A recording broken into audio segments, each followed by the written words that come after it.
Assalamualaikum warahmatullahi wabarakatuh. Waalaikumsalam warahmatullahi wabarakatuh. Waalaikumsalam warahmatullahi wabarakatuh. Baik teman-teman, di sini kami dari kelompok 6 ingin mempresentasikan tentang materi teori kepribadian, teori eksistensial dan humanistik. Sebelum kita lanjut ke materi, sebelumnya kita akan memperkenalkan anggota kelompok dari kelompok 6. Saya sendiri Fajar Haji Pangestu, ada Ayutri, Reza Rifkan, Nadila Anita Saris, Miftahul Anwaril, dan Rizaldi. Sebelum ke materi, alangkah baiknya kita berdoa terlebih dahulu menurut agama dan kepercayaan kita masing-masing. Berdoa saya pimpin, berdoa mulai.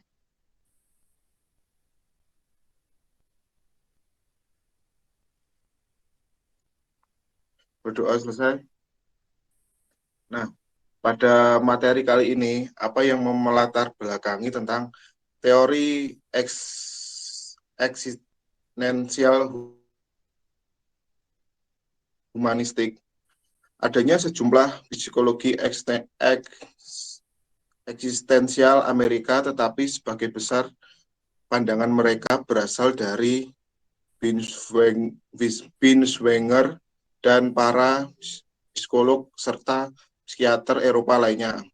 Beberapa teori lain yang dibicarakan dalam buku ini yang terkenal pengaruhnya dalam taraf yang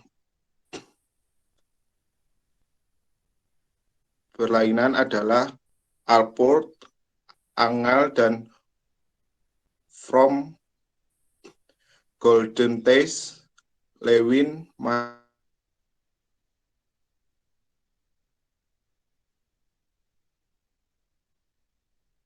Maslow, sekelompok ahli psikologi yang pada awal tahun 1960-an bekerja sama di bawah kepemimpinan Abraham Maslow dalam mencari alternatif dari dua teori yang sangat berpengaruh atas pemikiran intelektual dalam psikologi.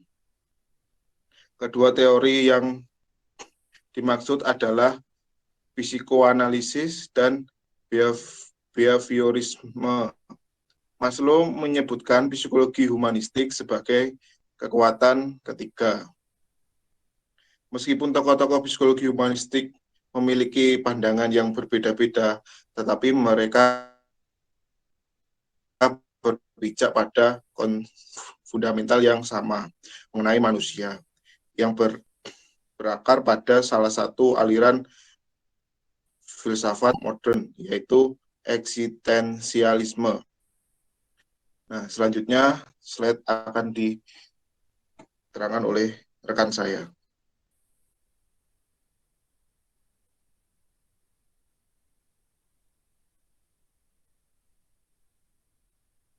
Selanjutnya, teori eksistensial humanitis Abraham Maslow.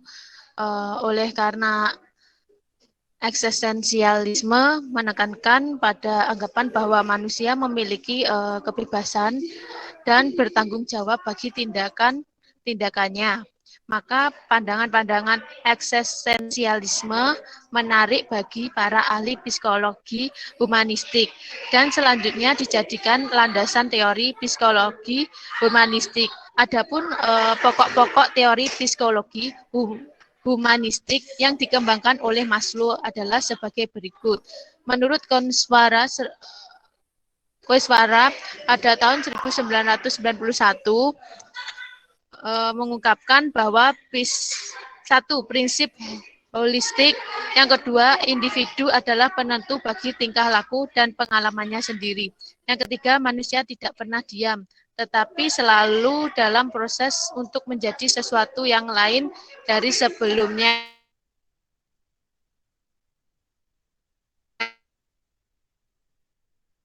Nah, yang kelima, manusia pada dasarnya memiliki pembawaan yang baik atau tempatnya netral. Yang keenam, manusia memiliki fondasi kreatif yang mengarahkan manusia kepada pengekspresian dirinya menjadi orang yang memiliki kemampuan atau keistimewaan dalam bidang tertentu. Yang ketujuh, self-fulfillment merupakan tema utama dalam hidup manusia. 8, manusia memiliki bermacam-macam kebutuhan yang secara hierarki. Selanjutnya, baik, di sini macam-macam menurut Abraham Maslow. Yang pertama, kebutuhan fisiologi. Yang kedua, kebutuhan rasa aman. Yang ketiga, kebutuhan kasih sayang. Yang keempat, penghargaan atau harga diri. Yang kelima, aktualisasi diri. Selanjutnya,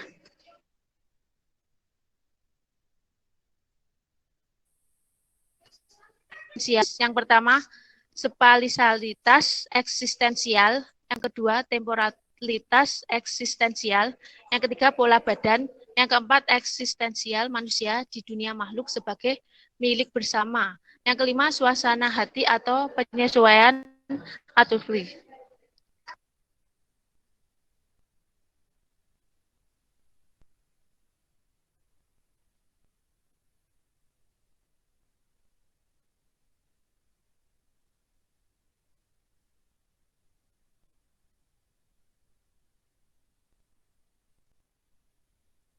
Baik, selanjutnya sifat-sifat eksistensial humanistis. Pertama, spasialitas ketiga beda. Keempat, eksistensi di dunia sebagai milik bersama. Kelima, suasana hati atau penyesuaian attunement.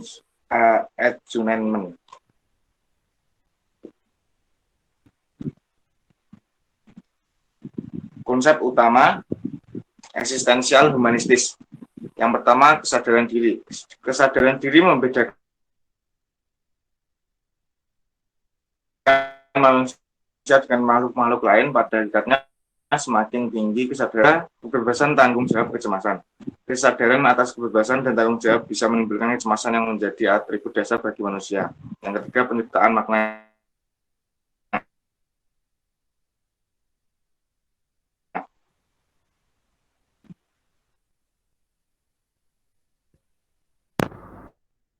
Yang selanjutnya itu ada dinamika dan perkembangan eksistensial humanitis. Yang pertama itu ada dinamika. Psikologi eksistensial tidak mengkonspirasikan tingkah laku sebagai akibat dari pengasangan dari luar dan kondisi-kondisi haniah dan manusia. Seorang individu bukanlah mangsa lingkungan dan juga bukanlah makhluk yang terdiri dari insting-insting, kebutuhan-kebutuhan, dan dorongan-dorongan. Akan terbebasan untuk memilih dan hanya ia sendiri bertanggung jawab terhadap ekstensinya. Manusia dapat mengatasi baik lingkungan maupun badan atau fisiknya apabila ia memang memilih begitu. Apa saja yang dilakukannya adalah pilihannya sendiri. Orang sendirilah yang menentukan akan menjadi apa dia dan apa yang akan dilakukannya. Apabila manusia itu bebas memilih, itu sebabnya ia begitu sering menderita kecemasan, pengasingan, kebosanan, kompulsi, fobia, delusi, dan berbagai macam gangguan lain yang melumpuhkan. Selanjutnya, perkembangan. Konsep eksistensial tentang perkembangan ialah konsep tentang menjadi eksistensi tidak pernah statis, tetapi selalu berbeda dalam proses menjadi suatu yang baru. Mentarandasi atau mengatasi diri sendiri tujuannya ialah untuk sepenuhnya. Yakini memenuhi semua kemungkinan desain. Tentu saja ini merupakan suatu proyek tanpa berkesudahan dan sia-sia karena pilihan terhadap salah satu kemungkinan selalu berarti penolakan terhadap semua kemungkinan lainnya. Selanjutnya akan dijelaskan dari teman saya. Selanjutnya, pendekatan eksistensial humanistis. Pendekatan eksistensial humanistis berfokus pada diri manusia. Pendekatan ini mengutamakan suatu sikap yang menekankan pemahaman atas manusia. Pendekatan eksistensial humanistis berusaha mengembalikan pribadi kepada fokus sentral, yakni memberikan gambaran tentang manusia pada tarafnya yang tertinggi. Pendekatan ini berfokus pada sifat dari kondisi manusia yang mencakup kesanggupan untuk menyadari diri, bebas memilih untuk menentukan nasib sendiri, kebebasan dan tanggung jawab. Kecemasan sebagai suatu unsur dasar pencarian makna unik di dalam dunia yang tak bermakna, berada sendiri dan berada dalam hubungan dengan orang lain, keterhinggaan dan kematian, dan kecenderungan mengaktualkan diri. Pendekatan eksistensial humanistis di lain pihak menekankan renungan-renungan filosofi tentang apa artinya menjadi manusia yang utuh. Terapi eksistensial terutama berpijak pada premis bahwa manusia tidak bisa melarikan diri dari kebebasan dan bahwa kebebasan dan tanggung jawab itu saling berkaitan.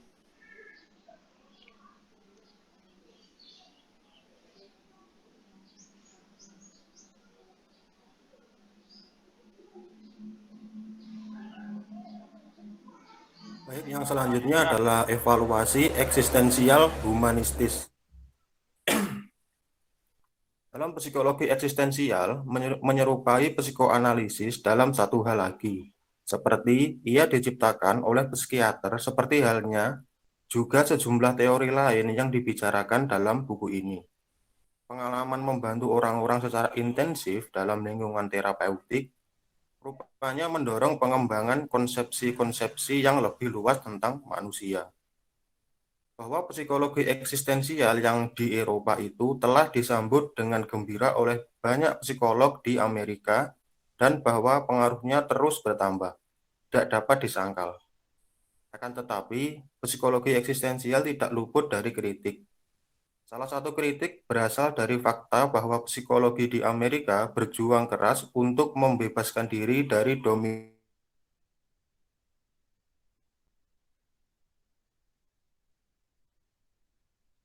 suatu pemutusan yang mengerikan dalam jajaran ilmu pengetahuan.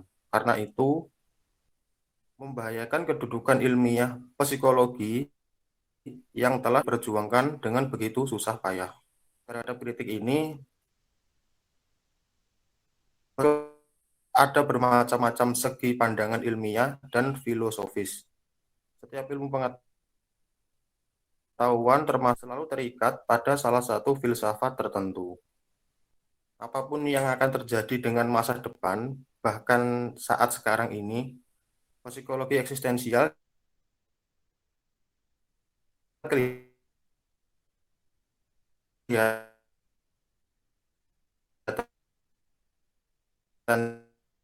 memiliki cukup kekuatan dan tenggelam dalam lautan teori yang kehilangan hubungan dengan eksistensialisme membantu menghidupkan kembali ilmu pengetahuan ketika berperan dapat bahwa ilmu pengetahuan secara teoretis hampir mati. Eksistensialisme telah melakukan ini dengan mengajukan penggunaan metodologi yang sifat fenomenologis. Eksistensialisme telah berusaha melihat apa sesungguhnya yang ada di luar dan menggambarkan eksistensi manusia dalam istilah-istilah yang lebih konkret.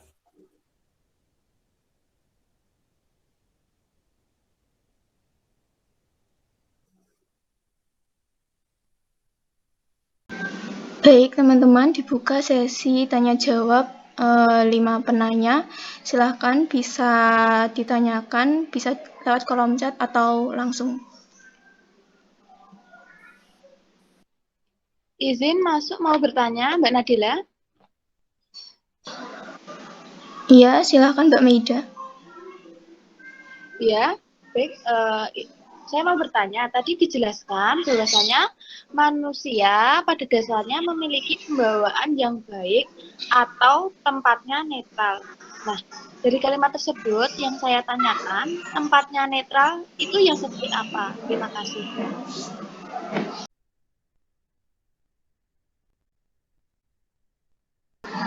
Baik, kurang satu penela lagi. Silakan. Siapa yang ingin bertanya, teman-teman?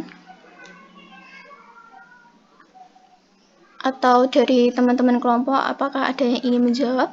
Silakan. Saya mau bertanya.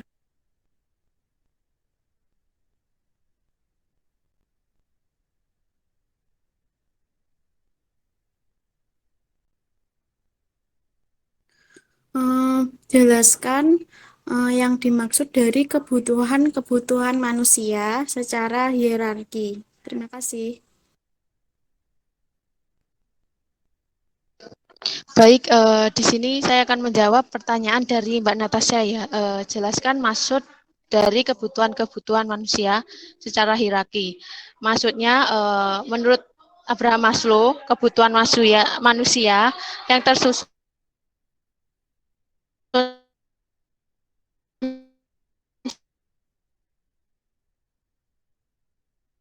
suatu hierarki akan berusaha memenuhi kebutuhan-kebutuhan mulai dari tingkat lebih rendah harus terpenuhi sebelum kebutuhan tingkat yang lebih tinggi. Di sini kan yang mulai pertama tingkatnya kebutuhan, yang kedua rasa aman, yang ketiga kasih sayang, yang keempat penghargaan, yang kelima aktualisasi diri. Apakah udah paham Mbak Natasha?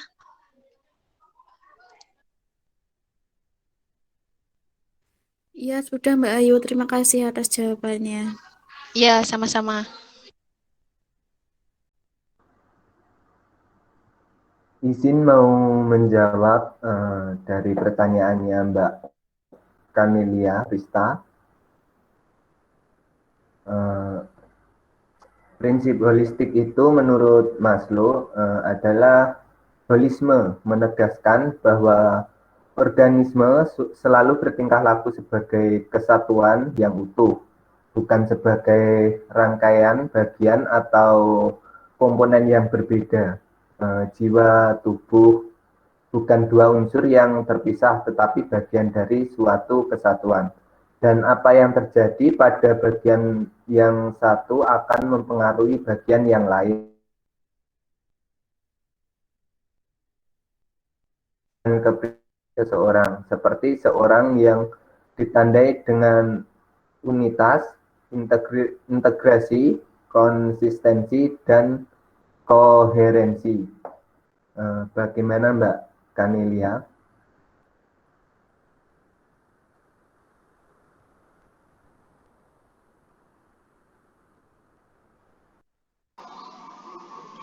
Ya baik, saya akan menjawab pertanyaan dari Mbak Liana.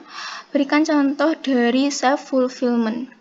Jadi self-fulfillment sendiri itu artinya pemenuhan diri.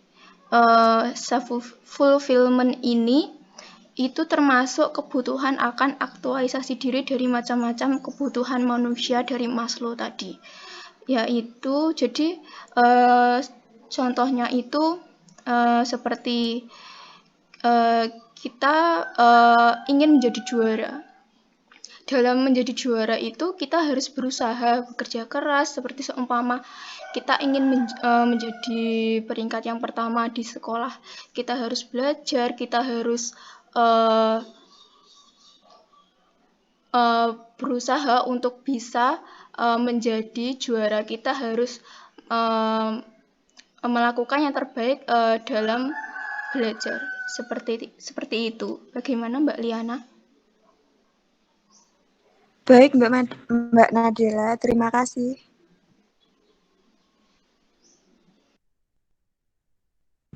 Oke, saya akan menjawab pertanyaan dari Mbak Queen.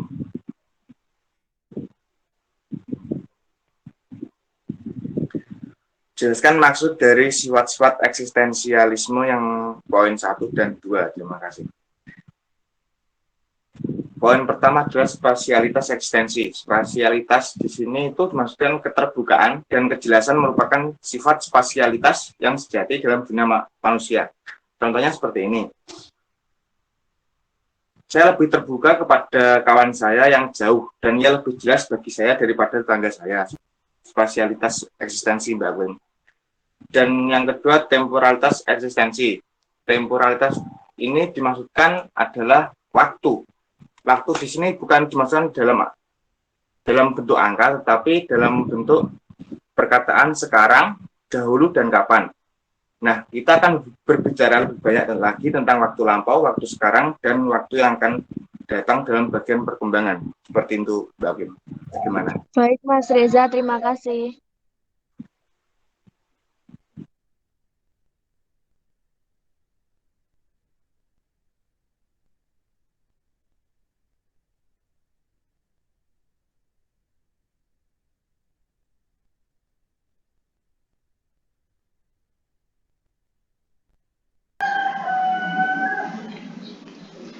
Baik, saya akan menjawab pertanyaan dari Mbak Meida, yaitu pertanyaannya, manusia pada dasarnya memiliki pembawaan yang baik atau tepatnya netral. Yang ditanyakan netral yang seperti apa? Begitu ya, Mbak Meida? Betul, Mbak Nadila? Ya, jadi di sini netral yang dimaksud itu sifat netral. Jadi menurut BG 1982 itu sifat netral yang dimaksudkan itu pada dasarnya manusia itu bersifat tidak jelek dan juga tidak baik, tetapi ia potensial untuk menjadi buruk atau baik. Tidak ada hubungannya dengan pembawaan lahirnya. Jadi netral yang dimaksud itu manusia itu tidak saat lahir itu dia tidak baik dan juga tidak buruk. Dia mengenal baik atau buruk itu setelah dia mengenal lingkungan atau pergaulan yang ada di sekitarnya. Begitu Mbak Maida, bagaimana? Baik, terima kasih Mbak Nadila atas jawabannya yang telah diberikan. Jadi manusia itu pada dasarnya itu bersifat netral. Terus bisa memiliki sifat jahat atau baik itu setelah kayak menemukan suatu kayak bersosialisasi dengan orang gitu ya Mbak ya Pak? Ya benar Mbak Maida. Iya benar Mbak Maida. Ya, terima kasih Mas Reza atas jawabannya.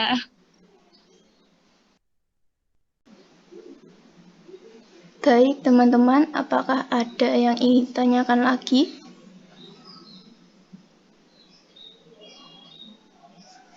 Kalau dari saya cukup Mbak Nadila.